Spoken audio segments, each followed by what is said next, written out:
بسم الله الرحمن الرحيم. أعوذ بالله من الشيطان الرجيم.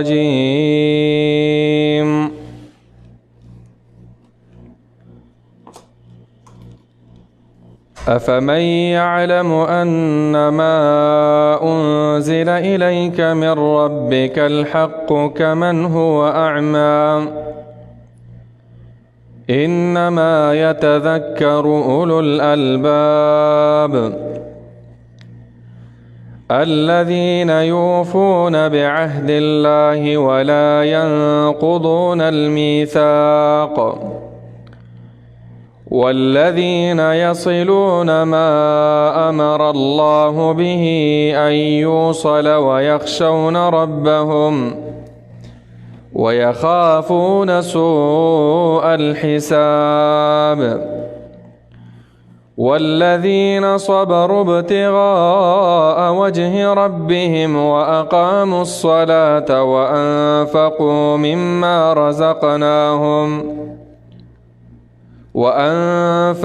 مما رزقناهم سرا وعلانية ويدرؤون بالحسنة السيئة أولئك لهم عقبى الدار جنات عدن يدخلونها ومن صلح من آبائهم وأزواجهم وذرياتهم والملائكة يدخلون عليهم من كل باب.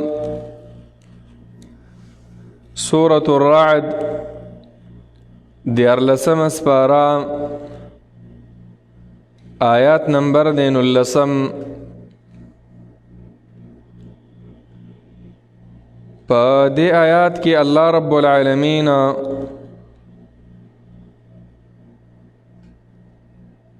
دا خبره ذکر کوي چې څوک په قرآن او د پیغمبر په خبرو ایمان لري او عقیده د توحید لري او دیتا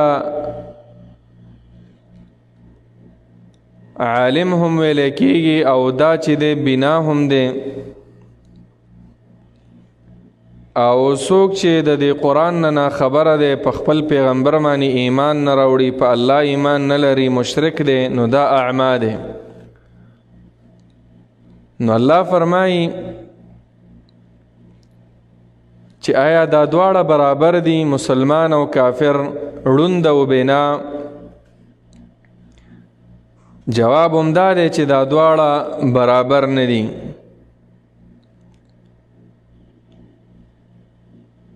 مؤمنان د هغوی د پاره ډېر اجرونه او ډېر ثوابونه او د الله رب العالمین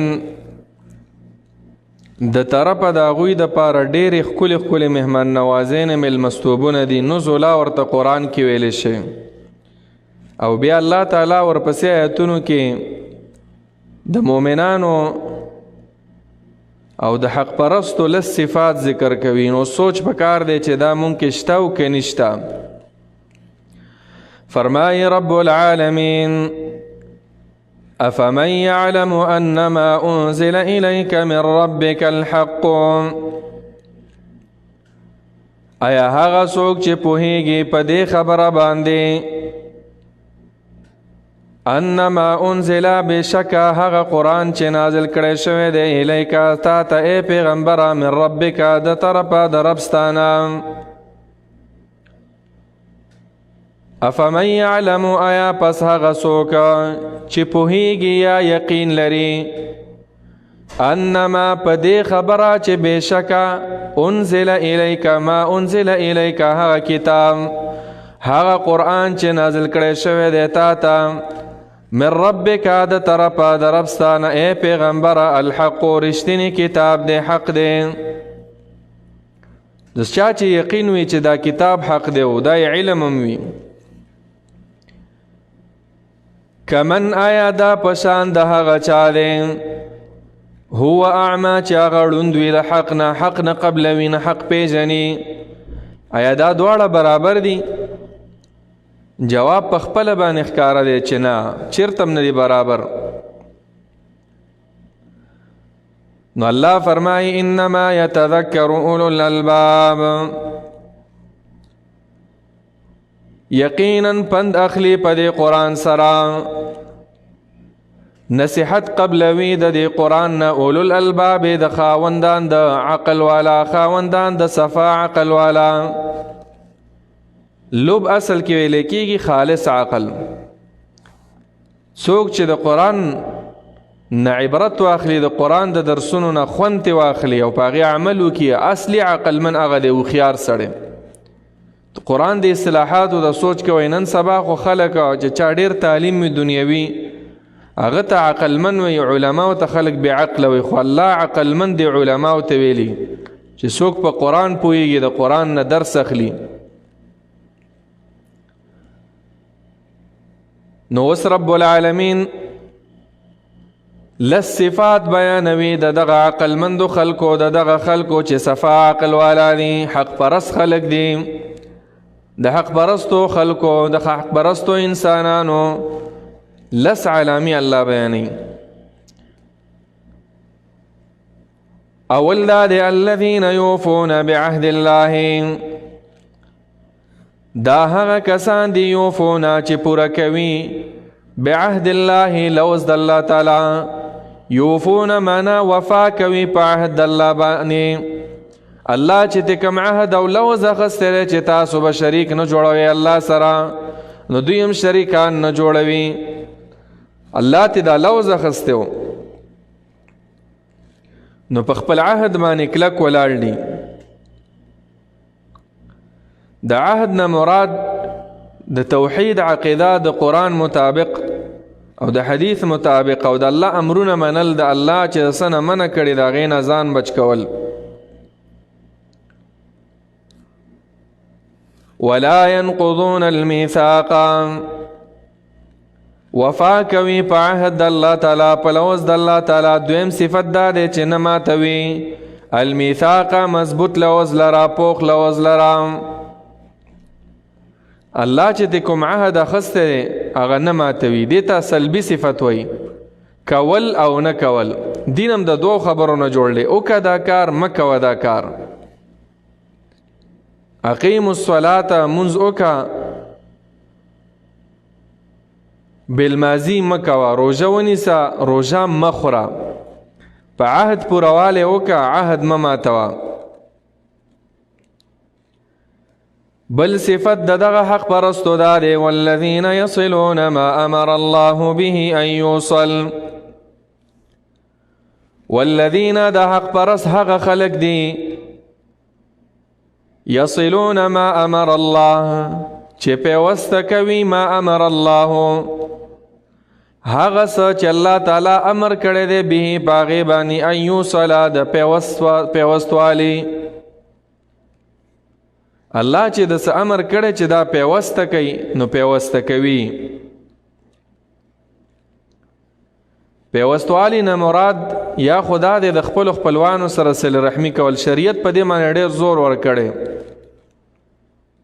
مسلمان به د خپل مور او پلار، رونو، خویندو، خپل خپلوانو، ماماګانو، کاکاګانو د ټولو سره به د تعلق به حال وي، بایکاټ به نه کوي. په تاویلو ماویلو باندې به داسې نه کوي چې په کلونو کلونو د یو بل سره ورانه وي. اوس ګورئ چې دا صفت مونږ کې شته او که نشته. او یادوم د هر هغه شی چې الله پې د پیوستوالي امر کړی، لکه مثلا په ایمان الله امر کړی چې دا پیوسته کوي د مؤمن سره. مؤمن نه مراد ایمان راوړئ په چا؟ په الله. راوړئ په چا؟ په ملائکو، په کتابونو، په ورځ د قیامت. دې ټولو ته شامل دی. ويخشون ربهم، او ویره کوي دوی د خپل رب نه. خشیت معنا داسې ویره چې په زړه کې تعظیم هم شته. صرف داسې یره نه ده چې سړی هسې یریږي او په زړه کې عظمت نه وي. د الله یره دا هم په زړه کې تعظیم وي او هم ویره وي. مخلوق کې هم داسې کیدی شي. پلار چې دی سړی چې تیریږي، داسې نه چې د پلار د زوره څوک نه دی. پلار غریب خو بوډا وي، بچی زامن وي. بچی چې دی ځوانان وي، نو ځوان کې خو زور ډیر وي، خو چې احترام یې کوي، یریږي ته وجه دا ده چې په دې زړه کې دا پلار چې دی د دې زوی په زړه کې تعظیم او لویوالی لري. د الله دپاره مثالونه نشته، د خشیت مثال بیانو. نو رب العالمین به د مسلمان په زړه کې هم تعظیم لري او هم به د الله نه دغه شان ویره لري. ويخافون سوء الحساب، بل صفت د حق پرستو دا دی چې د الله نه یریږي او یریږي دوی، یره کوي دوی سوء الحساب د بد حساب نه، چې بد حسابونه را سره ونشي. علماء لیکلي چې بد حساب هغه دی چې د هرې ذرې ذرې تپوس دته نه شروع شي. مخکې آیتونو کې ذکر شو چې دا تپوسونه به د کافرو نه کېږي، خو مسلمان به هم د دې نه یریږي چې هسې نه ما سره د هر نعمت په باره کې سوال زمانه ونشي، بیا به زه څه جواب ورکوم. د آیتونو مطلب دا دی مسلمان په زړه کې به ویره وي د رب العالمین د ورځې د قیامت نه، دواړو نه. بل صفت دا دی رب العالمین فرمایي والذین صبروا ابتغاء وجه ربهم، حق پرس هغه خلق دی هغه کسان دی صبرو چې صبر یې کړی دی ابتغاء وجه ربهم د پاره د طلب د مخ د رب خپله. ابتغاء وجه ربهم د پاره د طلب او د غختلو د رضا د رب العالمین د مخ د رب العالمین صبر یې کړی.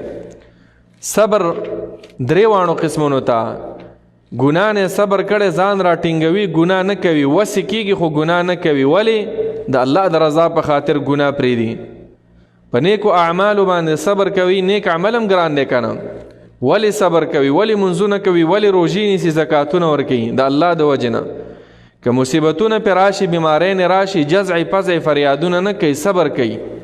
ابتغاء وجه ربهم د الله د وجې. که یو سړی د مخلوق د وجې نه صبر کوي چې خلک وایي چې یاره ډېر صابر سړی دا، که د دې په ځای زه وی نو که د دې صفتونو د وجې نه کوي نو بیا ورته بلکل اجر نه میلاویږي. او الله دې معافي وکړي په دې اکثرو خلکو کې دا صفت وي، صرف د مخلوق لحاظ ساتي. نو د مخلوق لحاظ دا ساتل نه دي پکار، د الله د وجې نه هر کار کول پکار دي. واقاموا الصلاة، او پابندي کوي د منځونو. اقاموا الصلاة، پابندي کوي د منځونو، په جمع باندې منځ کوي، په طریقه د پیغمبر باندې منځ کوي، په خپل ټیم باندې منځ کوي، منځ نه قضا کوي، په خشوع او په خضوع سره منځ کوي، دې ته ویل کېږي پابندي د منځ. وانفقوا مما رزقناهم، او خرج کوي دوی مما د هغه حلال مالنا رزقناهم چې ورکړی دی موږ دوی ته، سرا په پټه باندې وعلانیة هم په ښکاره. حلال مال به د الله په لار کې لګوي. یو سړی غلا کوي او حرام خوري کوي او بیا په دې صدقې کومه، سلف علماو به ویله چې څوک حرام اخلي او بیا په صدقه کوي، داسې مثال دی لکه په تشه او دسماتې او په پیشاب باندې کپړې سړی وینځي، اجر پکې بالکل نشته، الټه به د انسان ته سزا ملاویږي. نو اجر چې ملاویږي د حلالو په صدقاتو باندې، په حرامو نه. ښکاره او پټ دواړه، ښکارم صدقات کوه کله کله، خو ډیر چې دی پټ کوه. دیو جن الله سرن پټ دا یا مخکې ذکر کو چې پټه صدقه کې انسان نیت لږ صحیح وي. بل صفت دا دی ويدرؤون بالحسنة السیئه، او دفع کوي او لرې کوي بالحسنة په ښه کار سره سیئه بدی لره.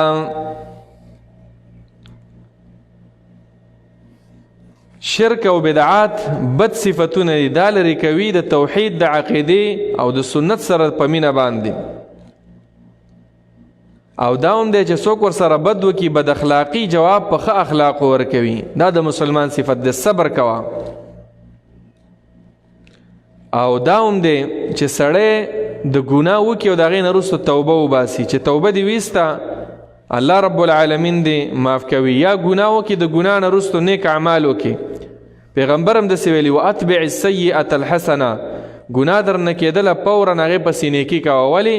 قرآن کې الله فرمایي ان الحسنات یذهبن السیئات، په نیکیانو سره ګناه ختمیږي. نو مؤمن صفت به دا وي چې ګناه تی وشي، غلطي تی وشي، فورا به نیک عمل کوي.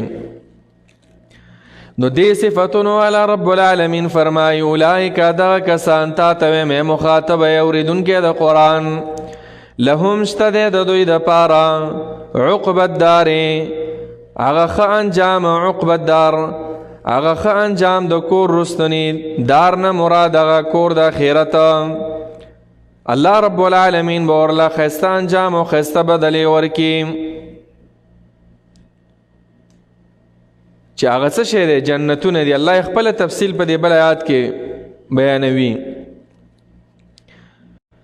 جنات عدن يدخلونها ومن صلح من آبائهم وأزواجهم وذرياتهم دغه صفتونو والا چې چا کې دغه نیک صفات وي رب العالمین فرمایي ښکلی کور به ورته میلاویږي په انجام او په عاقبت کې کم صفتونو والا مختصرا دا دی چې د الله په لوزونو پابندي کوي د الله عهد او د بندگانو عهدونه چا سره لوز وکړي دا نه ماتوي خپلو خپلوانو سره راشه درشه کوي د الله نه ویره لري ویخشون ربهم د ورځې د قیامت نه یره لري ویخافون سوء الحساب صبر کوي د ګناه نه ځان راټینګوي په نیکو اعمالو باندې ځان صبروي مصیبتونه چې پې راشي هم د رب العالمین د وجې نه صبر کوي واقاموا الصلاة د منځ پابندي کوي د الله په لار کې صدقات او خرچه کوي په ښکاره او په پټه باندې بدي تې وشي د هغې پسې فورا نیکي کوي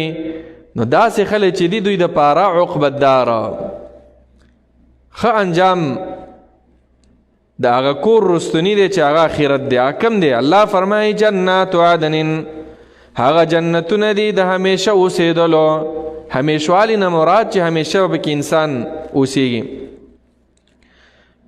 یدخلونها چې ننوځي به دا جنتیان او دغه صفاتو والا خلک دی جنتونو ته ومن صلح من آبائهم وأزواجهم ومن او هغه څوک صلح چې صالح مؤمن وي صلح معنا چې نیکان وي من آبائهم د پلارانو د دوینا و ازواجهم او د بیبیانو د دوینا و ذریاتهم او د بچو د دوینا داسې خلک چې کوم دي او د دوی سره ملګرتیا یې وکړله من صلح نه مراد دا د موافقت او ملګرتیا یې وکړه په دې نیکو اعمالو کې پلار ورسره وکړه رونو خویندو خپلوانو بچو دا الله ذکر کړل دوی به مرسره جنت ته ځي اگر که په درجاتو کې د لږ کم دي خو بیا به هم جنت ته الله دننه کوي خو شرط دا دی ګوره چې ومن صلح یو سړی دی نیک دی بچی چې دی بد عمل دی او به ځان ته وایي چې یاره مونږ خو سیدان یو او مونږ خو آل بیت یو او مونږ خو د علماو کورنۍ یو میاګان یو او ډېر رسېدلي خلک ښي نو په دې باندې نه کېږي دې باندې تا ته نجات نه میلاویږي نجات هله چې د دغه نیکانو خلکو د قرآن او د حدیث مطابق لار راټینګه کا والملائکة يدخلون عليهم من كل باب والملائکة پرشتے با يدخلون ورننوزی با علیهم په دوی باندې من كل باب د هرې دروازې د بنگلو د دې جنتیانو نه د ماڼیو د دې جنتیانو نه ملائک به را روان وي تحفې به ورسره وي زیری به ورته ورکوي ورته وایي به چې ابشروا بالجنه تحفې به ورسره وي سلامونه به ورته کوي همیشه به تې خوشحاله وي نو څومره ښکلی منظر شو جنتونو ته الله رب العالمین بوتلې مور و پلار هم در سره دي بیبیان هم در سره دي بچی هم در سره دي ملائک هم د خوشحالۍ او د تحفو په حالت کې را روان دي تا سره میلاویږي په هره دروازه د دې بنګلو کې سلام علیکم بما صبرتم فنعم عقبى الدار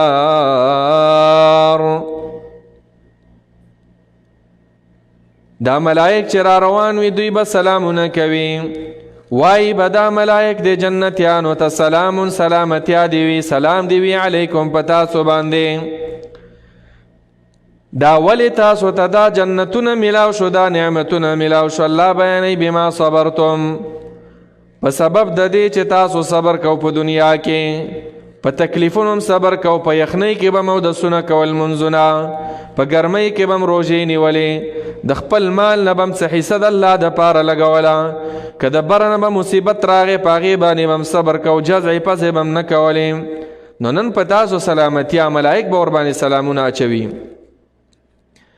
فنعم عقب الدار ډیر ښه انجام، فنعم ډیر ښکلی دی، عقبه معنا هغه انجام په لحاظ، الدار دا کور د آخرت. نو فنعم عقب الدار پس ښه انجام د کور د آخرت دی. مخکې صرف ویل عقب الدار او دلته نعمه ټکې پکې راغی، معنا دا ده چې اوس درته حاصل شو نو خپله مو ولیدل چې څومره ښکلی کور دی، نه پکې خفګانونه شته، نه پکې کینې شته او بس نعمتونه دي او الله درکړي دي. والذين ينقضون عهد الله من بعد ميثاقه ويقطعون ما أمر الله به أن يوصل. دغه نیکانو مقابله کې اوس بدان خلق دي چې د الله لوزونه ماتوي، شرکونه کوي، بدعات کوي، ګناهونه کوي، خپلوانو سره تعلق کټ کوي. لنډه دا چې په ګناهونو کې ځان ډوب کړی دی دغې خلکو. داسې خلکو دپاره الله رب العالمین بیا بد کور د برابر کړی. نو الله فرمایي والذین او هغه کسان او هغه خلک ینقضون عهد الله چې ماتوي پوخ لوز د رب العالمین من بعد میثاقه وروستو د پوخوالینا، لوز ته الله تعالی اخستی و او دوی به پوخ کړی و. دا لوز په څه معنا پوخ کړی و؟ یعنی قبول کړی و، دې ټولو ویلي و اقررنا، زمونږ اقرار دا دی چې موږ به شریک د الله سره نه جوړو. تاسو دا قبول کړی و، اقرار هم کړی دی، دې ته پوخوالی د لوز وایي. ویقطعون ما امر الله او پرې کوي هغه شی چې حکم کړی الله تعالی به پاغې سره ان یوصله چې پیوسته کړی شي.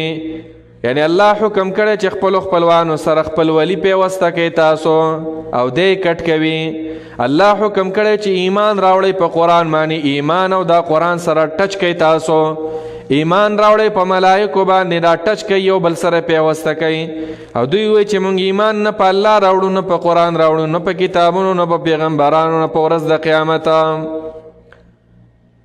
ويفسدون في الارض او فساد ورانه کوي پزمکه کې په کفر کولو سره او په ظلم کولو سره.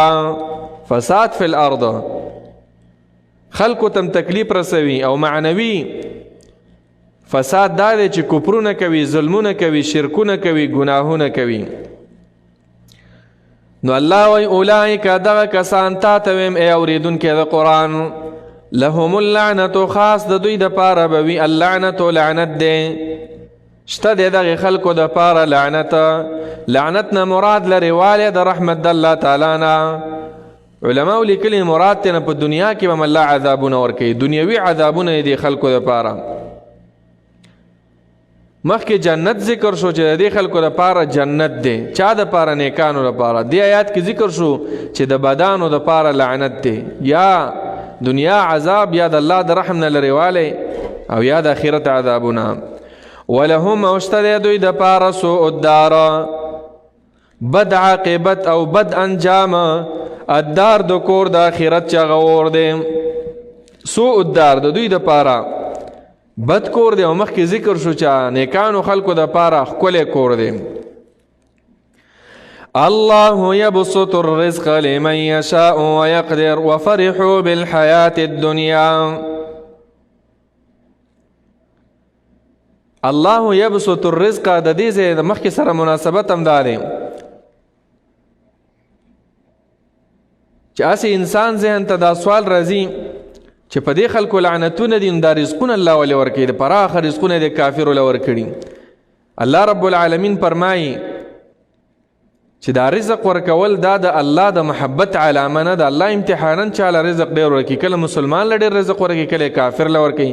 که نه په کافرو کې هم داسې خلک شته چې د ولږې نه مړه شو د افریقایي ملکونو کې. نو د رزق پراخي دا د الله د محبت علامه نه ده، او د رزق تنګوالی دا د الله تعالی د بغض علامه نه ده چې بندی بدي شي نو رزق نه ورکوي. نه، دا امتحانا الله تعالی چاله رزق ډیر ورکوي، چاله کم ورکوي. نو رب العالمین فرمایي چې دې پراخی د رزق لګوره هیڅ اعتبار نشتا. الله تعالی یبسط الرزق پراخه کوي رزق، پراخه ورکوي رزق لمن یشاء چاته چې وغواړي، ويقدر او رب العالمین تنګوي رزق چاته چې وغواړي رب العالمین. وفرحوا بالحیات الدنیا وفرحوا خوشحالی کوي دا کافران او تکبر سره خوشحالی کوي. فرح اصل کې ویل کېږي هغه خوشحالی چې تکبر ورسره وي. باید سړی باندې چې نعمت وشي بس د غریبانانو ته بالکل د انسانانو په نظر نه ګوري. نو الله فرمایي وفرحوا بالحیات الدنیا خوشحالی کوي دا کافران د وجه د تکبر نه او په دنیا نازیږي بالحیات الدنیا په ژوند دنیاوي باندې. او حقیقت د دنیا داره چې ومل حیات الدنیا نه دی دا ژوند دنیاوي فی الاخرت د آخرت په مقابل کې الا متاعنا مگر معمولی شیز دی، معمولی مزه ده. الا متاع مگر حقیر مال دی، ډېر سپک شی دی په مقابل د آخرت کې، د آخرت په نعمتونو کې. اشاره ده دې خبرې ته چې آخرت د دنیا په دې کمه مزه باندې او په لږو مزو باندې مه خرابوه او تکبر مکوه. ويقول الذين كفروا لولا أنزل عليه آية من ربهم قل إن الله يضل من يشاء ويهدي إليه من أناب. په دې آیات کې الله رب العالمین یو خبره بیانوي چې دې خلکو به د وجه د تکبر نه په دې پیغمبر باندې دا اعتراض کو که دا پیغمبر چیرته حق وي نو ولې ورته هغه معجزه نه نازلیږي چې مونږ یې ترې غواړو، هغه دې نازله شي که نه. الله رب العالمین د هغې جواب ذکر کوي. ويقول الذين اوایها کسان کفرو چې کفر کړی دی لولا انزلا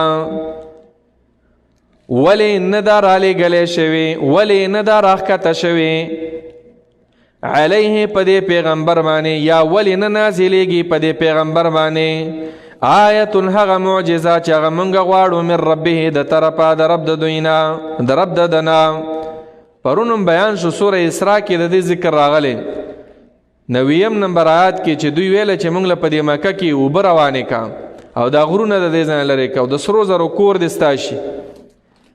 خو دا ټولې هسې ویله الله ته دا اسانه او دایم کولی شو، خدای د طلب د حق د پاره نه چې موږ دا حق ومنو. رب العالمین په خبر وکنه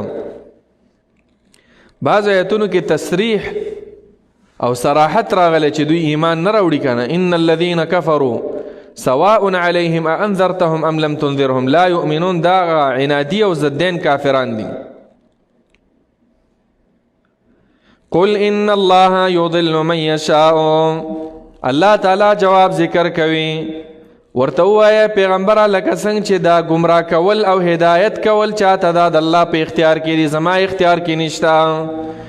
دغه شان معجزات هم زما اختیار کې نه دي، دا د الله تعالی سره دي. که د الله خوښه شي معجزات به راولي، که نه پیغمبر سره اختیار د معجزاتو نشته دی.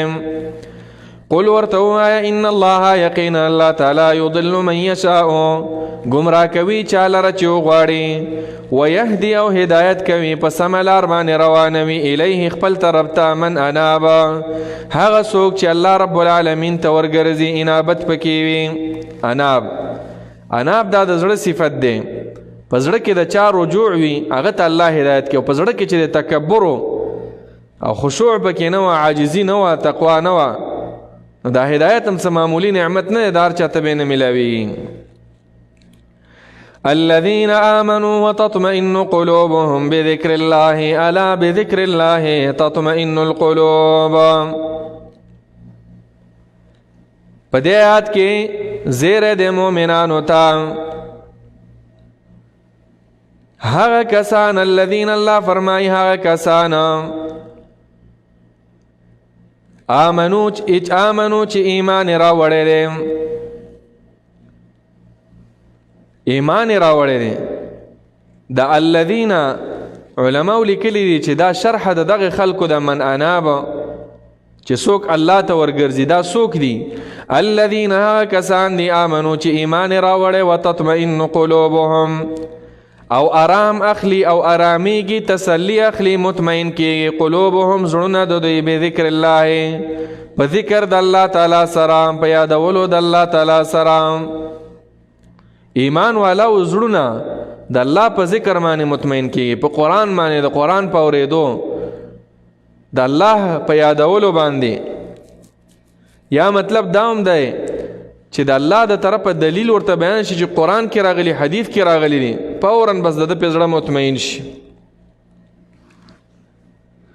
الا بذکر الله تطمئن القلوب واوري خبردار شي الا د اعلان د پاره واوري خبر شي انسانانو بذکر الله خاص د الله په یادولو باندې خاص د الله سره په تعلق باندې تطمئن القلوب آرامیږي زړونه د زړونو اطمینان چې دی ګوره دا صرف او صرف د الله رب العالمین په ذکر کې دنیا که څومره چا تجربه کړې وي چې د بې دینه شي سړی او د دنیا په دې ګوټ ګوټ کې وګرځي او چې څه زړه غواړي هغه وکړي والله کې زړه مطمئن شي الله ویلی دی چې اطمینان بل څه شي کې نشته دی ګورې الله داسې نه دی ویلی چې تطمئن القلوب بذکر الله بلکې داسې ویلی بذکر الله تطمئن القلوب دا ذکر مقدم کړي معنا په بل شي کې اطمینان نشته دی اطمینان د الله په کتاب کې دی د الله د کتاب سره تعلق ساته د الله د کتاب تلاوت کوه ځان پې پوی کا عمل پې کوه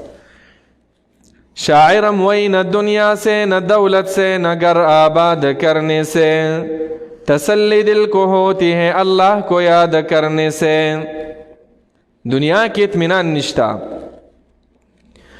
الذین آمنوا وعملوا الصالحات توبا لهم وحسن مآب وزدیات کی الاخرت زیر ورکوی دنیا کی اطمینان دیتا تا دو قرآن سر پا تعلق مانی نو الله فرمایي الذين کسانا آمنو چې ایمان راوړي وعملوا الصالحات او عمل کوي د پیغمبر په طریقه باندې نیک اعمال کوي منځونه روزه او د سنا توبه لهم وحسن مآب توبه معنا خحال بوي د دوی د پاره خوشحالي بوي د دوی د پاره لهم د دوی د پاره حالت طیبه ده په دنیا کې هم او په آخرت کې هم وحسن مآب او خزه ده د اوسېدو د هغه خلکو د پاره چې ایمان راوړي او نیک اعمال کوي ښایسته حالت ده د دوی د پاره او زید اوسېدو د دوی د پاره ښایسته الله برابر کړی دی كذلك أرسلناك في أمة قد خلت من قبلها أمم لتتلو عليهم الذي أوحينا إليك وهم يكفرون بالرحمن پدیات کې الله دا ذکر کوي چې د اطمینان د زړونو چې راځي دا په قرآن سره نو الله وایي نو ځکه ما تا دا قرآن در لېږلی دی او ته مې پیغمبر جوړ کړې چې خلق اطمینان غواړي نو په دې کتاب کې دی کاف په معنا د لام سره چې اطمینان د زړونو د الله په کتاب کې دی نو کذالک د دې وجې نه ارسلناک ته لېږلی مونږه فی امت په امت کې په داسې امت کې قد خلت من قبلها چې یقینا تیر شوي دي مخکې د ده نه ډېر امتونه ډېر امتونه تیر شوي اشاره ده چې دا آخري امت دی او د دې نه وروسته امتونه نه راځي یا کذالک معنا دا ده لکه څنګه چې مخکې قومونو ته موږ پیغمبران لېږلي وو نو پیغمبر تم په داسې امت کې ولېږلي چې د هغه نه مخکې ډېر امتونه تیر شوي د څه دپاره لتتلو علیهم الذي اوحینا د دې دپاره چې ته ولولې د دې دپاره چې ته بیان کې علیهم په دوی باندې الذي هغه کتاب او هغه وحی اوحینا الیکا چې وحی کړی دا مونږ تا ته وحی خفي ښکاره ده او که پټه ده حدیث دی او که قرآن دی چې دا به دې خلکو ته بیانې وهم یکفرون بالرحمن او حال دا دی چې دوی کفر کوي، انکار کوي د رحمان ذات د بندګۍ نه، د رحمان نه انکار کوي. وهم یکفرون بالرحمن، یو داو چې دوی دا رحمان نوم نه خاص کو الله تعالی لره. مسیلمة الکذاب دیته به رحمان الیمامه ویلا چې بل رحمان هم شته کنه. نو د آیات مطلب دا دی چې انکار کوي صرف د رحمان د دې صفت نه چې دا د الله د پاره شي. یا بعض مفسرین لیکلي معنا دا ده بالرحمن الله په دومره نعمتونه کړي، رحمتونه پر راولي او دوی سره د دې نعمتونو باندې کفر کوي په الله تعالی. نو معنا دا ده وهم یکفرون، دوی شرک کوي، کفر کوي بالرحمن، د رحمان ذات سره. او رحمان ذات په دومره رحمتونه کړي سره د دې دومره نعمتونو چې د الله صفت ده. رحمان او په دوی نعمتونه کړي او دوی دغه صفتونو په مقابل کې شرک کوي او کفر کوي. قل ورته وایه پیغمبره هو ربي، دغه رحمان ذات چې دی زما رب دی. لا اله الا هو، نشته دی لایق د بندګۍ سوا د الله تعالی نه بل هیڅوک. مخکې ذکر شو چې الله وحی کړی ده، د وحی مطلب هم داو چې صرف بندگی د الله تعالی وکړي. علیه خاص پم دغه الله تعالی باندې توکل تو، زه توکل کوم او ځان مې سپارلی دی. و الیه متاب، او خاص دغه الله تعالی ته متابی، اصل کې متابی دی معنا ورتلل زما دی او رجوع زما ده، واپسی زما ده، ورګرځېدل زما دی دغه رب العالمین ته. توبه زما ده، پیغمبرانو بم توبې ایستلې. توبه ډېر عظیم الشان عمل دی، دې سره د انسان درجات اوچتي. رجوع اصل کې الله تعالی ته د الله عبادت، د الله رب العالمین اطاعت کول، د الله د پیغمبرانو اطاعت کول. او توبه ویستل، پیغمبر به هم ډېرې توبې ویسته. قرآن کې راغلي واستغفر لذنبک، او نبی علیہ السلام به په ورځ کې سل ځل، بعضو روایتو کې 80 ځل توبه ویسته. خو د توبې ویستلو صرف دا مطلب نه چې سړی دی ګناه کړي او توبه دی. توبه ښه ځان له خپل عبادت دی. کله کله سړی زړه خپي، د هغې علاج هم دا دی زړه باندې چې پریشانی راځي، استغفر الله واتوب الیه، دا ډېر وایه. نبی علیہ السلام فرمای انه لا یغان علی قلبی فاستغفر الله 100 مره، زما په زړه ساړوبې راشي خپشم. انسان دی کله کله خپه کېږي او وجه ورته معلومه نه، استغفر الله واتوب الیه وایه، د زړه خفګان باندې ختمي. نو رب العالمین فرمایي علیه توکلتو، د خلکو ته ووایه ای پیغمبره چې لایق د بندګۍ صرف الله تعالی دی او په هغه باندې خاص ما ځان سپارلی، توکل په هغه باندې کومه او خاص هغه ته ورتلل زما دي، متابي رجوع زما د ورګرځېدل زما دي رب العالمین ته.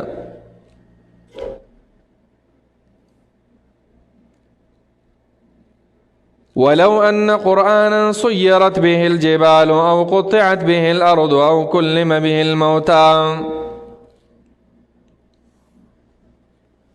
اوس په دې آیات کې الله رب العالمین یوه بله خبره ذکر کوي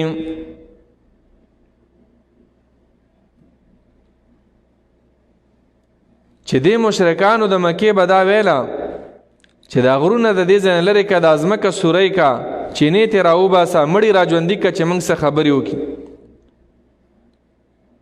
الله تعالی وایي د قرآن د رالیږلو سره دا لازم نه ده چې مړي دې راژوندي شي او تا سره دې خبرې وکړي او د مکې دا غرونه دې اوار شي او چینې ترې روانې شي. د قرآن حقانیت الله بیانوي.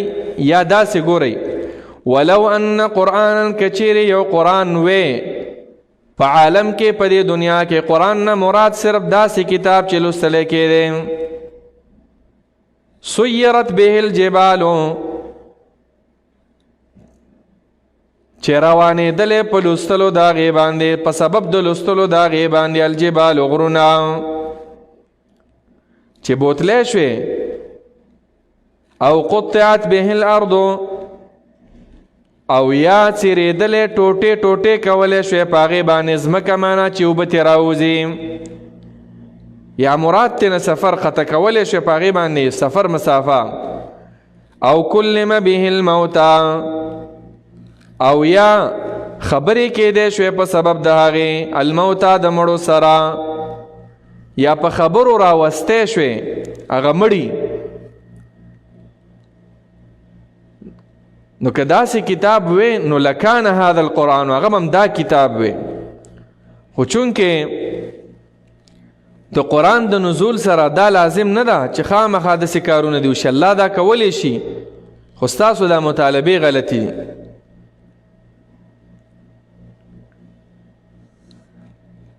دویمه معنا دا ده ولو ان قرآنا کچیرې وی دا قرآن سیرت چې روان کړی شي په دې باندې غرونه او قطعت به الارض او ټوټې ټوټې کولی شي یا قطع کړی شي په دې باندې ځمکه چې اوبه ترې روانې شي یا مسافه ډېره ووهلی شي او کلم به الموتا او یا خبرې وکړی شي په سبب د دې قرآن د مړو سره یعنی مړي را ژوندي شي او خبرې ورسره وشي که داسې ومشي نو لما یؤمنون دا کافر بیم ایمان نه راوړي ځکه دې نه غټ غټ معجزات وشو خو دوی ایمان ته اراده نه ده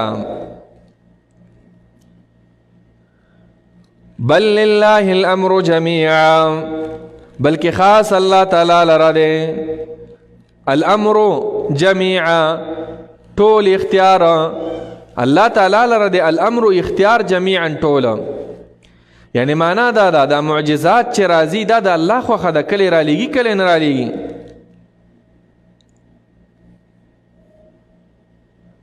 او چې الله اراده نه وي کړې نو معجزات دا نه راځي افلم ییأس الذین آمنوا ان لو یشاء الله لهدى الناس جميعا بعضې مؤمنانو به دا ویله چې که دوی ایمان راوړي خو الله تعالی دی د دوی دا مطالبې ومني چې پرې چې ایمان راوړي الله تعالی هغه مؤمنانو ته یو خبره کوي هغه خبره دا ده چې مؤمنانو تاسو ته ولې پته نشته دی چې دا خلک ایمان نه راوړي نو افلم ییأس الذین معنا دا آیا نه پوهیږي دا ایمان والا الذین آمنوا ها کسان چې ایمان راوړی دی ان لو یشاء الله لهدى الناس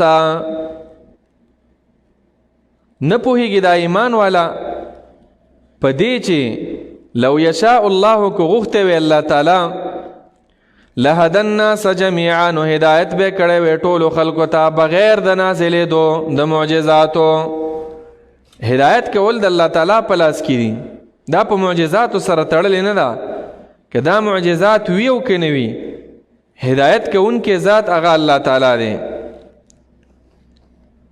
دویمه ترجمه د ییأس معنا دا ده ناامیدۍ سره نو معنا به دا ده افلم ییأس الذین آیا لا نا امید آیا لا مونږ چې پښتو کې آیا لا داسې کار نه شوی نو معنا دا ده افلم ییأس الذین آیا لا نا امید شوي نه دي دا مؤمنان آمنو معنا مؤمنان نا امید شوي نه دي د څه شي نه د ایمان راوړلو دغې کسانو نه ان لو یشاء الله لهدى الناس جميعا که اراده کړی وی رب العالمین نو هدایت به کړی وی د ټولو خلکو ته یعنی تاسو اوس هم د دې نه امید لرئ اے مؤمنانو دوی نه اړو امید مه ساتئ چې دوی د ایمان راوړي ولا يزال الذين كفروا تصيبهم بما صنعوا قارعة أو تحل قريبا من دارهم حتى يأتي وعد الله په دې آیات کې الله رب العالمین ذکر کوي په دې ځای کې چې دا کافر دا ایمان نه راوړي ولا يزال الذين او همیشه دیا کسان کفرو چې کافران دي کفر کړي دي څنګه همیشه دي په خپل کفر باندې کلک ولاړ دي په خپل کفر باندې دوی کلک ولاړ وي تصيبهم قارعه چې ورسیږي دوی ته قارعه یو زړه ټکون کې او خوځون کې عذاب مرته ورسیږي او تحل قریبا یا راخکت شي دغه اسماني عذاب قریبا نزدې من دارهم د کورونو او د کلو دوی ته یو دا چې په خپل عذاب راشي دوی په عذاب کې اخته شي دویم دا د عذاب د دوی ارد گرد او په نزدې علاقو ته راشي اسی ویریږي نو بیم دوی په خپل کفر باندې دي حتی یأتی وعد الله تر دې چې راشي وعد الله هغه وعده د الله تعالی وعده د الله تعالی دینه مراد دا دی چې راشي هغه فتح د مؤمنانو علماء لیکلي قارعتن مراد چې کله مسلمانان ورشي په دوی حمله کوي او نږدې د دوی کلو ته لکه نبی علیه السلام چې حدیبیه مقام ته ورغی هم په دوی باندې یره وه والله فرمایي ولا یزال الذین کفروا دوی په خپل کفر بیم کلک ولاړ وي که عذابونه پرې راځي مصیبتونه پرې راځي که بندین کیږي وهلی کیږي ټکولی کیږي ټکسونه ته اخلي دا بیم ایمان نه راوړي حتی یأتی وعد الله تر دې چې راشي وعده د الله تعالی وعده د الله تعالی دینه مراد دا دی چې مسلمانان غالب شي او دوی ټول بس برابر کی یا دا معنا ده چې قیامت راشي قیامت پورې دوی ایمان نه راوړي نو وعده د الله تعالی برازي دی خلکو له الله عذاب ورکوي څوک چې په کفر باندې کلک ولاړ دي دا د الله وعده ده او ان الله یقینا الله تعالی لا یخلف الميعاد خلاف نکوي د خپل وعده الله رب العالمین خلاف نکوي د خپل وعده ولقد استهزئ برسل من قبلك فأمليت للذين كفروا ثم أخذتهم فكيف كان عقاب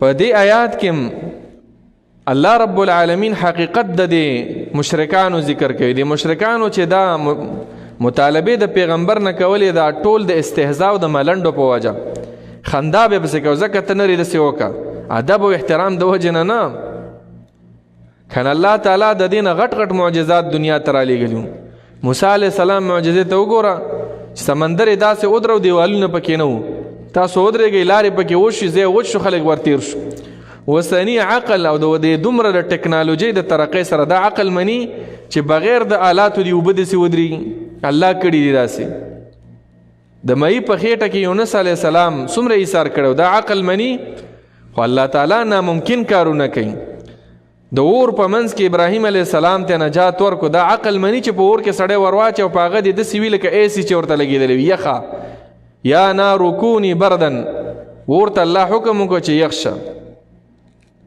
نبی علیہ السلام په یو څو منټونو کې د ګنټې په حساب باندې اول اسمان دویم دریم څلورم وم سدرة المنتهى ته لاړ د الله سره خبرې وشي واپس راغی عقل دا مني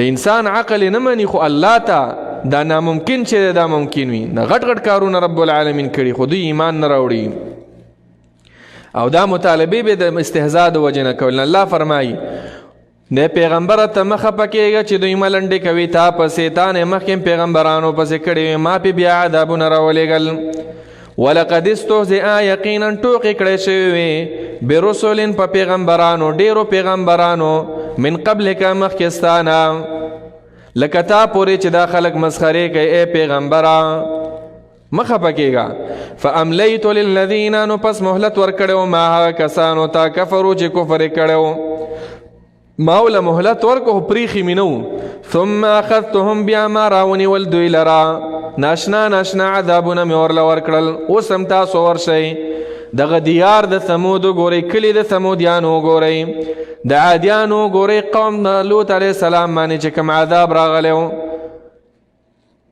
بیا مې راونیول فکیف کان عقابي نو څنګه و عذاب زما ډېر ناشنا عذاب دغې خلکو ته فكيف كان عقابي څنګه عذاب زما بیا چغې وهلې خو وخت تیرو دغه شان د آیات مطلب دا دی چې څوک پیغمبر پسې استهزاء کوي، د هغې سنتو پسې کوي، قرآن پسې کوي، الله یې لږ شانې پرېږدي خو بیا به رب العالمین رانیسي په دې دنیا کې ورله عذاب ورکوي. دې وجې نه د پیغمبر صلی الله علیه وسلم په یوه طریقه پسې خندانه نه پکار او نه په زړه کې هغې ته سپک کتل پکار دي. افمن هو قائم على كل نفس بما كسبت وجعلوا لله شركاء قل سموهم ام تنبئونه بما لا يعلم في الارض ام بظاهر من القول. په دې آیات کې الله رب العالمین دا خبره ذکر کوي چې د عبادت لایق هغه ذات دی چې هغه مربی او تربیت کوونکی دی، تدبیر کوونکی د هر یو انسان، د هر یو نفس، هر یو ساه والا شیزه، او کنه هغه څوک چې هیڅ اختیار ورسره نشته دی. الله فرمایي فمن هو قائم، آیا پس هغه ذات چې ساتونکی دی علی کل نفس د هر یو نفس، یا قائمون معنا تدبیر کوونکی دی، د هر یو نفس د پاره رب العالمین پوره تدبیر کړي.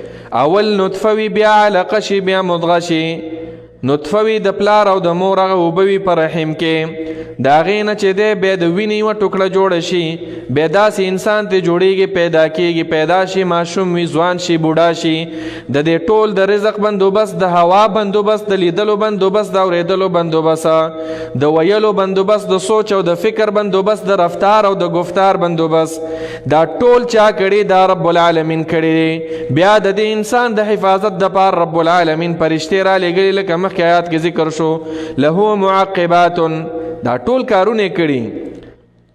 نو هغه حقدار د بندګۍ دی، احق ان يعبد، او کنه دا د ځان نه چې د دروغو واکداران ته جوړ کړي دي د خپلو پیرانو، د خپلو بوتانو او د خپلو معبودانو باطلونه. جواب وکړه چې نه، دواړه برابر نه دي. رب العالمین حقدار د بندګۍ دی. وجعلوا لله شرکاء، او مقرر کړي دی دوی الله تعالی لرا، ګرځولي دی دوی الله تعالی لرا شرکاء شریکان، برخې والا، او حال دا دی چې الله تعالی هیڅ یو برخدار نه لري. قل سموهم، قل ورته ووایه پیغمبره سموهم. سموهم معنا دا ده چې کمالی صفاتو ښایي د دغه معبودانو نومې واخلی. تاسو چې د څه شي بندګي کوئ، پښتو کې لفظي ترجمه سموهم کنرانی خپل نمونه واخلی. تاسو مفسرینو لیکلي چې سموهم باسمائهم الحقیقیه، خپل نومې واخلی. خپل نومې څه شی دی؟ نو څه شی وي؟ یا به ګټه وي او یا به لرګی وي، د هغې نه به بت جوړ کړی وي، یا به قبر وي، مړی به پکې پروت وي. مړی دی نو مړی هغه تدبیر د کائناتو کولی شي، ګټه تدبیر د کائناتو کولی شي. یو کمر بې روحي شی دی، لرګی کولی شي، نه دا ورته نه اخلي، ناشنا ناشنا نومونه به ورته اخلي، قیوم زمان او دارنګې قطبان او غوثان او د ځان نه نومونه ورته جوړ کړي. الله وایي تاسو یې نوم واخلئ چې حقیقت ښکاره شي. یا دویمه ترجمه دا ده سموهم، تاسو هغه کمالي صفات د دې بیان کوي، تعریف یې وکئ تاسو چې څه کمال دی ستاسو په دې شریکانو کې چې د الله سره شریکان ګرځولي. باران راورولی شي؟ نه. رحم کولی شي؟ نه. بچی ورکولی شي چاته؟ نه. قرض د چا ختمولی شي؟ نه. ترقی ورکولی شي؟ نه. دا ټول کارونه چې کوي نفع رسوي او ضرر رسوي، دا ټول د چا په اختیار کې دی؟ د رب العالمین په لاس کې. نو هسې ورله نومونه ایښي دي. ام تنبئونه بما لا يعلم في الارض ام بظاهر من القول، آیا خبر ورکوي تاسو الله تعالی لرا؟ تنبئونه خبر ورکوي تاسو الله تعالی لرا بما په هغه څه معنی لا يعلمو چې معلوم ندي فی الارض پزمکه کې الله تعالی ته. لا يعلم معنا معلوم ندي الله ته څه معنا؟ یعنی دوی رال الله ته وایي چې تاسو سره یو شریک شته، نو الله رب العالمین وایي چې کم دی چې الله ته معلوم نوي، معنا دا ده چې بالکل شته دی نه. دا کنایه ده د عدم وجود نه. ځکه چې څه شی شته او څه کیږي او څه را روان دي څه شوي دي دا ټول الله ته پته ده او اوس ته اوس د ځان نه راځئ چې دا د الله شریک دی نو تاسو الله له په دې خبرو خبر ورکوئ کمقلانو فی الارض په ځمکه کې ام بظاهر من القول یا په سرسري وینا سره ام بظاهر من القول معنا دا ده یا مسما کوئ نومونه ورکوئ تاسو د خپلو شریکانو ته په هغه سرسري او ظاهري وینا سره چې هیڅ معنا نه لري هسې مو ورله نومونه ورکړي چې د باد و بابا دی هیڅ مرض نشي لرې کولی نومونه م ورکړي چې د لیونو بابا دی یو لیوني ته شفا ورنه کړله نومونه م ورکړي چې د بې اولادو بابا دی یو بې اولاده ته اولاد ورنه کو حقیقت پکې نشته الله فرمایي بل زين للذين كفروا مكرهم وصدوا عن السبيل الله وی دا ټولې خبرې د دوی بې ځای دي هیڅ دلیل ورسره نشته خبر اصل کې دا ده بل زین بلکې ښایسته کړی شوی دی معنا داسې نه ده چې دا دوی کومه عقیده لري بلکې ښایسته کړی شوی دی للذین هغه کسانو ته کفرو چې کفر یې کړی مکرهم نه مراد دروغ د دوی مکرهم نه مراد چلونه د دوی مکرهم نه مراد بد عملونه د دوی دا خپل بد عملونه شرکونه ورته ښایسته ښکاري وصدوا عن السبيل او اړولې شوي دي د سمې لارې نه شیطانانو اړولې دي زوی نه ذکر کو معنا چې شیطان ورته د هر څه ښایسته کړي دي او اړولې شوي دي د الله د بندګۍ نه نو دا ځکه دوی داسې بې دلیله او بې وجدانه بې منطقه خبرې کوي نو رب العالمین فرمائی ومن یضلل الله او هغه څوک یضلل الله چې الله تعالی بلاری کی چې بلاری کی الله تعالی فما له من هاد پس نشتا غلرا څوک په سم لار روانون کې هاد معنا لار خون کې آیات کی اشاره ده چې ګوره هدایت د الله په لاس کې همیشه د پاره دا دعا غواړه چې الله ماته هدایت وکړي مونږ په مونږ کې همیشه داسې وایو اهدنا الصراط المستقیم معنا ته سوچ کوا چې الله ماته هدایت وکړي په سمه لار باندې ما روان کړي په لار باندې ما مضبوط کړي نبی علیہ السلام پیغمبر وګوره سحر ماښام به دا دعا ویله اللهم یا مقلب القلوب ثبت قلبي على دينك اے الله ته د زړونو اړونکې ذاتې زما دا زړه په دې خپل دین باندې مضبوط کما بل طرف ته وانړې نو مونږ او تاسو له په طریقه ولا باندې پکار ده یره د رب العالمین لهم عذاب في الحياة الدنيا ولعذاب الآخرة أشق وما لهم من الله من واق الله فرمایي چې گمرام شوي خو اسې دې بیا رب العالمین نه پرې شته دی د دغه ګمراهانو مشرکانو بدعتیانو لپاره چې د الله سره شریکان جوړي او د الله په دین کې نوې کارونه پیدا کوي شته ورله عذابونه شته فی الحیات الدنیا په ژوند دنیوي کې به الله په عذابونو کې مبتلا کړي ولعذاب الاخرة خامخا عذاب د آخرت چې کوم دی اشق ډېر سخت دی اشقو کې سختواله ډېر دی د اکبر نه پکې ډېر سختواله ډېر سخت دی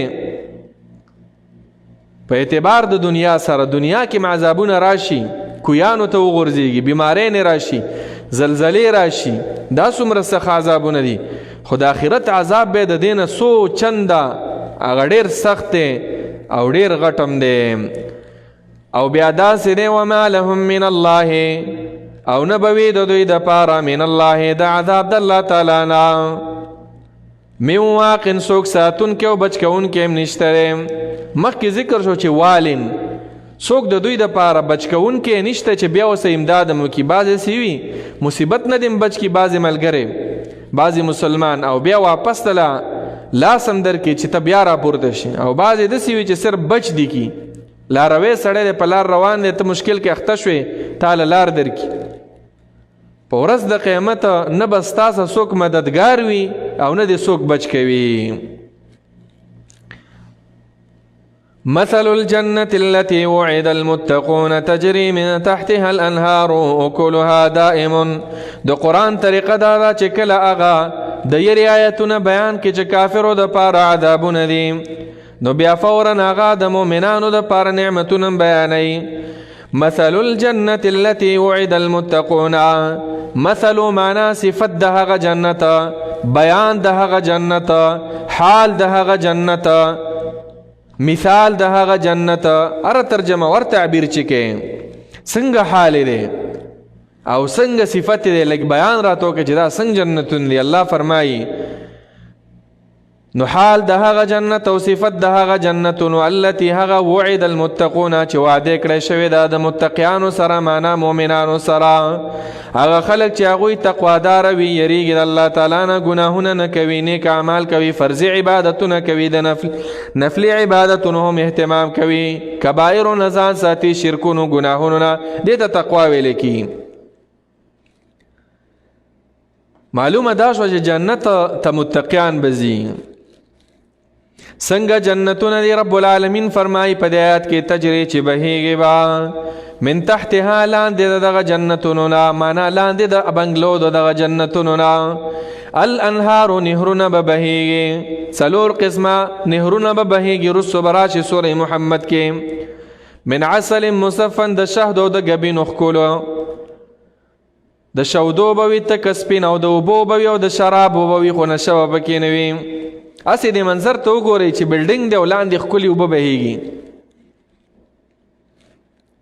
اکلها دائم وظلها، اکلها میوې د دغه جنت چې دی دائم دا به همیشه وي، وظلها او سوری به هم همیشه وي.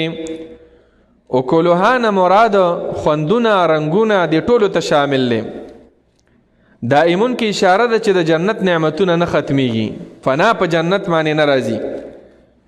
سوره خاص ذکر که ځکه سوره د جنت چې د ناشنا سوره دی. وظل ممدود رسو براشي سوره الواقعه کې اوږده اوږده سورې دي، او دا سوره داسې یو عجیبه دی چې دا د کمې ونې سوره دی، په دې ونې کې مرغان ناست وي، او دا مرغانو له الله داسې یو اواز ورکړی لکه شپېلۍ چې سړی وهي. دا په حدیثو کې داسې راغلي، داسې یو ساز به درته وایي.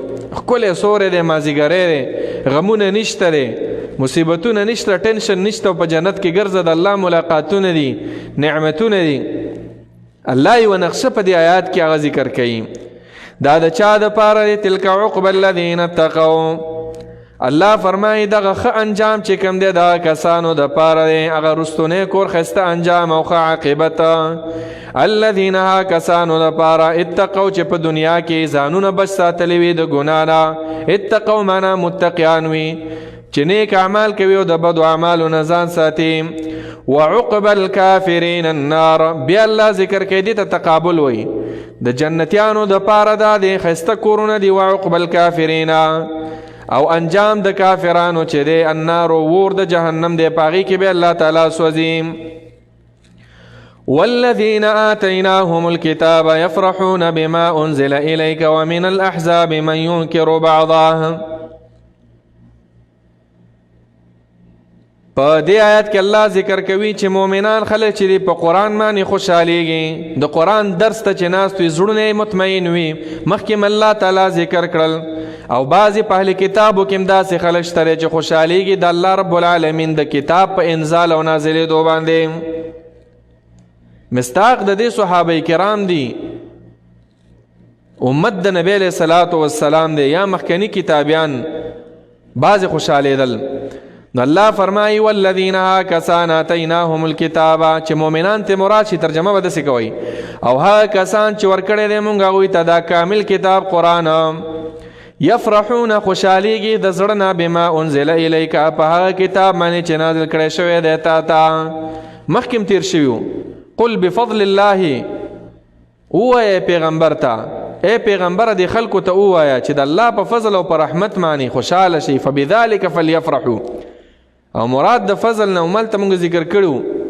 مفسرینو د وینا مطابق او د قرآن د تحقیق مطابق هم دا دی چې قرآن ته مراد دی. په قرآن خوشحالي پکار ده، دنیا پسې مه پسخېږه. قرآن کې خوند دی، د الله کتاب دی که نه، خالق لا یزال، خو که څوک پې پوه شي. او یا مراد ده اهل کتاب هم خوشحالېدل بعضې. خو رب العالمین فرمایي ومن الاحزاب، او بعضې د دغه ډلو نه، د مختلفو ډلو نه، د اهل کتابو نه، من هغه څوک دی ینکرو چې نه مني، انکار کوي، بعضه بعضه، بعضې حصه د دې قرآن نه مني. بس اهل کتابو کې داسې وو چې لا اله الا الله وی خو د عیسی علیه السلام پکې یو الہ دا مقرر کړي دا توحید ټکی نه منو. نو رب العالمین فرمایي رد کوي په دوی باندې چې بعضې منئ او بعضې نه منئ. واورئ خبره قل تورته اعلان وکه ورته ووایه پیغمبره انما امرتو یقینا امر کړی شوی دی ماته ان اعبد الله چې زه به بندګي خالص کومه د رب العالمین بندګي به کوم دې کې اختلاف نه و. دا دوی چې انکار کو د کم ټکي نه کو دین را دویم ټکي ولا اشرک به او شرک بنه کوم د الله تعالی سره شریک بنه جوړم الله تعالی سره برخدار بنه جوړم الله تعالی سره. بس که تاسو انکار د بازو نه کوي الله له جواب ورکي او ما ته امر شوی چې به عبادت کوم به د شرک نه ځان ساتم. لا اله معنام دا لا اله شریک نه منم زه الا الله عبادت صرف د الله تعالی کوما. الیه ادعو و الیه مآب خاص مغ الله تعالی تا ادعو بلما خلق طول عالم خاص داغه بندگی ته خلق را بلما و الیه خاص مغ الله تعالی تا مآبی ورتل زمادی او د ټولو انسانانو ورتل الله تعالی تا. الیه ادعو و الیه مآب دعوت کول صرف الله ته دعوت کول صرف قرآن او حدیث ته دعوت کول صرف هغه څه ته چې الله په خوشحالي او په دې دعوت کې به برکت وي. وكذلك انزلناه حكما عربيا وكذلك معنا دا لکه څنګه چې منګه مخکنی امتونو ته کتابونه لیږلي وو په ژبو د قومونو د هغوی باندې نو پیغمبر تعالی داسې کتاب درکړی چې ستا د قوم په ژبه باندې په عربی باندې. وكذلك هم دغه شانې لکه څنګه چې مخکنی قومونو له کتابونه لیږلي په واسطه د پیغمبرانو انزلناه نازل کړی دی مونږه دی کتاب لرا حکما فیصله کوونکی دی حکم کوونکی دی دا یوه فیصله ده عربیا په عربی ژبه باندې یا عربیا معنا لغوي معنا ده واضحه واضح فیصله کوونکی کتاب دی خفا او پټواله پکې نشته. د پدې کتاب باندې فیصله کوم دی کتاب لرازا اور سړی پی پویږي غوسو کو لټیم ورکی ولقد یسرنا القرآن للذکر الله وای خامخا مونږ آسان کړی دی دا قرآن د پاره د یادولو فهل من مدکر اشتر څوک چې ټیمو باسي او دا قرآن زده کی. نو دا باندې کول غلط دی چې زه امیم او مال نه راځي نه الله تعالی قرآن آسان ګرځولې دی. ولئن اتبعت اهواءهم او کتابداری وکړه پیغمبره یا ای مخاطبه چې ته اورې دا قرآن اهواءهم د خواهشاتو د دې کافرانو خواهشاتو د دې بيدینو خلکو بعدما جاءک رسل د هغې نه چې راغلی دی تا ته من العلم د علم نه. که تا تابعداري وکړه د داسې خلکو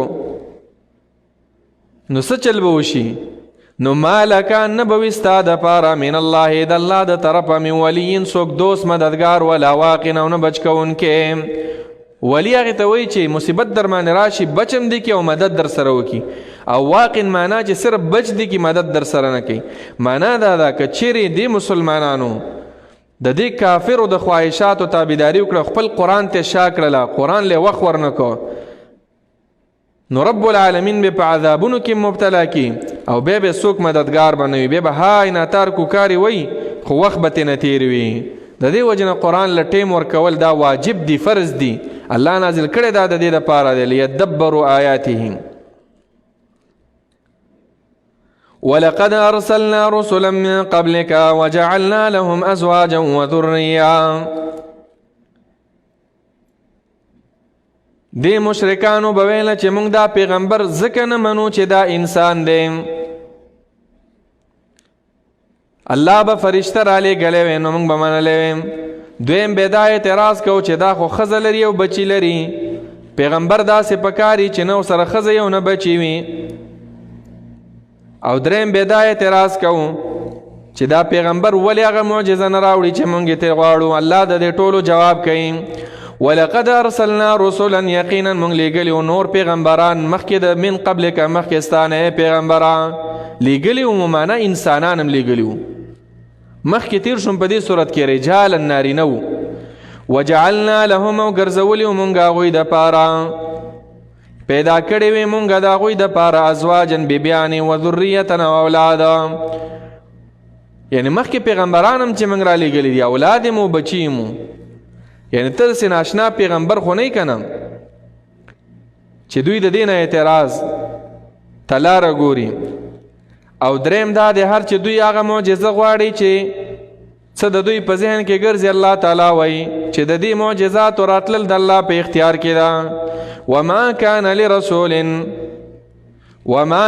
لرسول او نه خایږي هیڅ یو پیغمبر لره یا نشته هیڅ یو طاقت نشته لرسول هیڅ یو پیغمبر لره ان یأتیا چې راوړي بآیت معجزه الا باذن الله مگر په اجازه او په حکم د الله تعالی باندې پیغمبر سره اختیار د معجزې راوړلو نشته که الله ورته اجازه وکړي چې داسې دی وشي نو بیا هماغه شانې کېږي لکل اجل کتاب د پاره د هرې نیټې کتاب هغه لیکل شته معنا وخت مقرر دی لکل اجل کتاب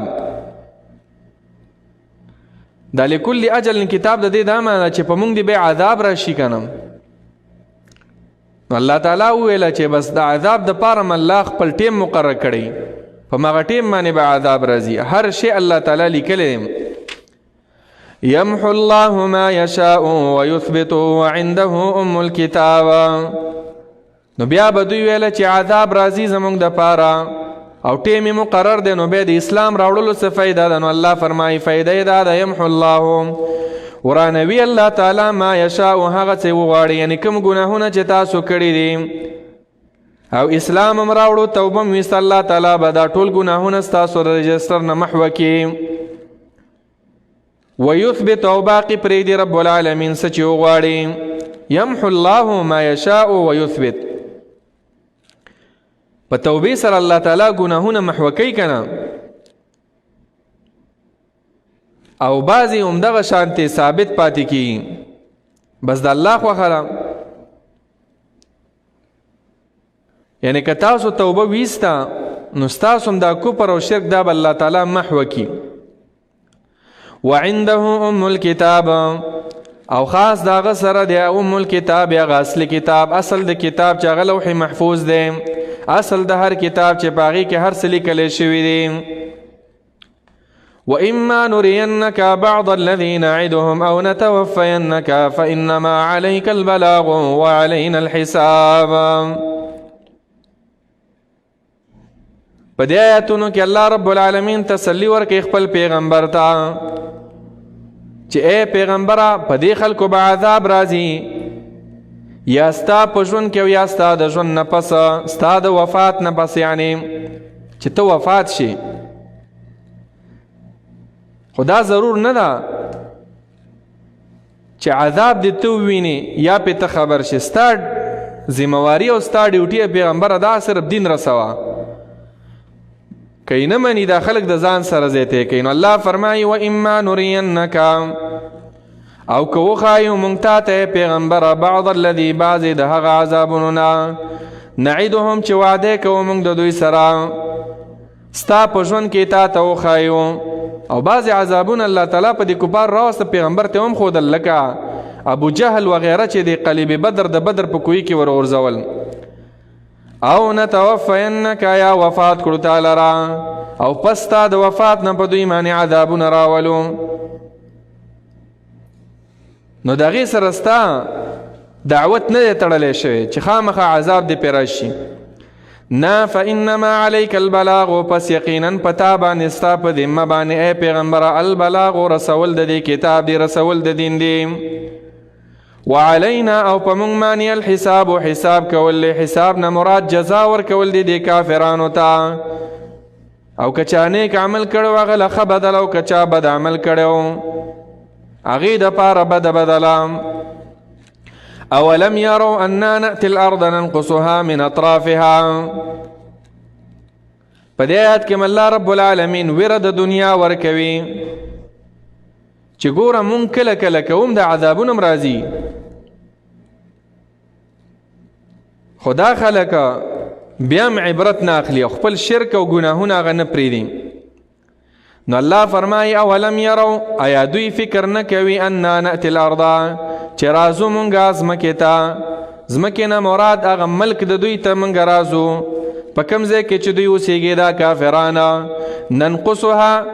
ننقصها معنا کموو مونږه او کموالی راولو نیمګړې کوو مونږه د دوی دا ځمکه من اطرافها د غاړو نه، ځمکه پې ورو کموو. څه مطلب کموو ځمکه معنا مؤمنان غالبه کو لږه لږه ځمکه نیسي بس د کافرو هغه ځمکه ټوله کمه شي. خلک وایي چې ټوله ځمکه رانه لاړه، ملک رانه لاړو.